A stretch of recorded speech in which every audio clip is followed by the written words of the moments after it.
ဘာပြဲလာလဲ အင်းစိန်ရ အသက်က စက်ကွန် ဒါဘယ်တော့လေးထားလာလဲကေးလဲ ကြာပြီဟို၄တန်းလောက်ကြရဆိုတော့6နှစ်9နှစ်အဲ့လောက်ကလေးကဘေးခွဲဖြစ်နေ အမေညက်ခိုင်းတာလား ဟုတ်တယ် ညက်မဲ့ကေးတော့မစင်းစားလာဘူး စဉ်းစားတာ fish shake လည်းသိကြမသိတော့ဘာညံ့နေလည်းမသိဘူးအဲ့လို အဓိကဒီခွဲလိုင်းအောင်မထားချင်တော့တာပေါ့ ခွဲလိုက်နဲ့နည်းနည်းရိုးသွားလို့အဲ့ဒါကြောင့် အဲ့ဘေးဟိုကလေအထူထားလာကြိုက်လားဒါမှမဟုတ်ဖိတ်ပုံစံနည်းနည်းရှင်းရှင်းလင်းဖြစ်တာပိုကြိုက်လား နှစ်ခုလုံးတော့အဆင်ပြေပါတယ်လိုက်မဲ့ဟာမျိုးလေးပဲပေါ့ ရှေ့ကတော့ over shape ဒါမှမဟုတ် triangle အဲ့လိုပတ်သွားတယ်ပေါ့အဲ့နှစ်ခုကြားထဲမှာပဲဘေးဖိတ်လည်းနဲ့လိုက်ပါတယ်ဒါပေမဲ့အရင်တော့အမြင့်တော့မဟုတ်ပေါ့အနှိမ့်ပဲဒီအရှိကတော့တူမှာမလား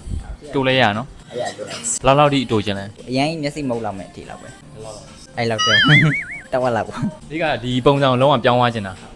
โอเคအဲ့ဒါနောက်ဆုံးအနေနဲ့မညက်ခင်ဘာပြောချင်လဲ အများကြီးမျောနေတာပါတယ်